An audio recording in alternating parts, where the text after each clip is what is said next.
Hey there, everybody. It's Bob with Trade Genius. Got my good friend Phil here. What could possibly derail this market at this point? We have something. Keep an eye on. Stay tuned.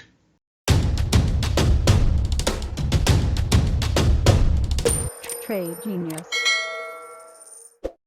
Hey everybody, it's Bob with Trade Genius. Usually I do fun ads. I talk about our service, but I want to be serious with you for a second. We've been helping a lot of people trading for a long time. As you can see here, I want to let them do the talking for me for a change. But most importantly, we want to help you too. If you've not joined our service yet, come check us out, tradelikeagenius.com. Full service. We have chat room. We have the algorithms for you. We give trades out every day. We educate you. So go to tradelikeagenius.com. Check us out. What you get out of our service is much, much more than what you put into it. And we'd like to see you in the room. Thanks for listening.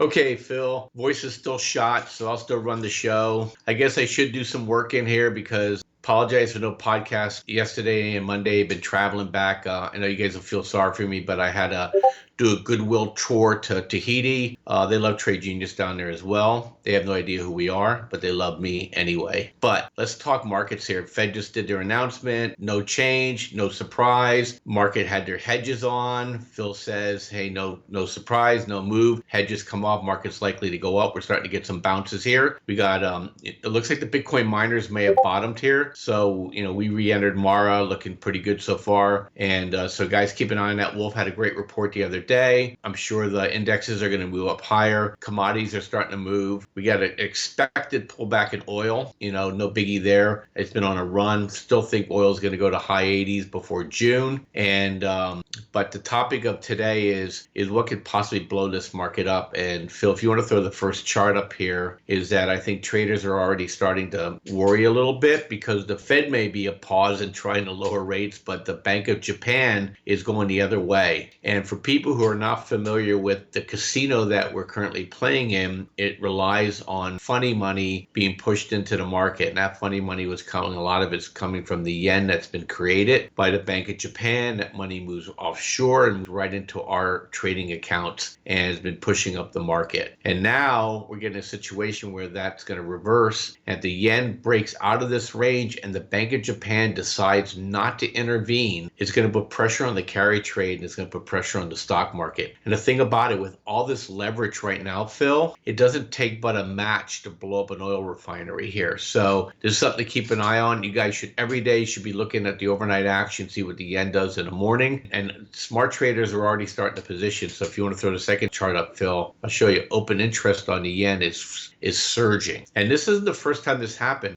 So when the yen starts to go, the Japanese housewives, what they called them in the past, will bring their money home because they'll start losing money on the repatriation of a higher currency. Morgan Stanley came out today and said the Fed is trying to get dovish on the dollar. If you get dovish dollar and a strong yen, those situations caused the 1987 crash when we started playing games with the dollar, caused issues in 1970. We started playing games with the dollar, and we're in a situation now where if they start trying to loosen up the value of the dollar and with all the surge in fiat coming in, it's not going to be good for our markets either. So that's what we're watching on our side. Phil, nod if you agree, and then we'll be back at you tomorrow. So this is probably it. Central banks own this market now. So let's see how this battle goes out. I think Phil will agree with me. In fact, I'm going to be speaking his words. He thinks the Fed is done until the election. We don't think we're going to get a rate raise. We don't think we'll get a rate reduction either, unless something comes out of the blue. And so it's really going to be all about speculation at this point. And so we'll see when the people start to turn nervous. But right now, everybody's having a good old time. We're positioned in commodities. Tomorrow, we'll show you a bunch of charts that's been working. And look, we don't have to fight it. I'm still in the position of tech is dead. Commodities is where the money is going to be flowing. That's the value play. And I think you're going to make a lot of money there. And part of that commodities play is Bitcoin miners. And so I think we have a really fine menu of appetizers to pick from to make money here over the next 60 to 90 days. So with that, Phil, I'm going to sign off, guys. Hit tradelikeagenius.com. We're just having a great time right now. This is our wheelhouse. We love this. We love the positioning. We're hard money guys. So it's gratifying to see that other people are realizing the fraud that's being perpetrated, and we can start profiting by being right and doing the right thing. So with that, guys, we'll see you tomorrow. Bye-bye.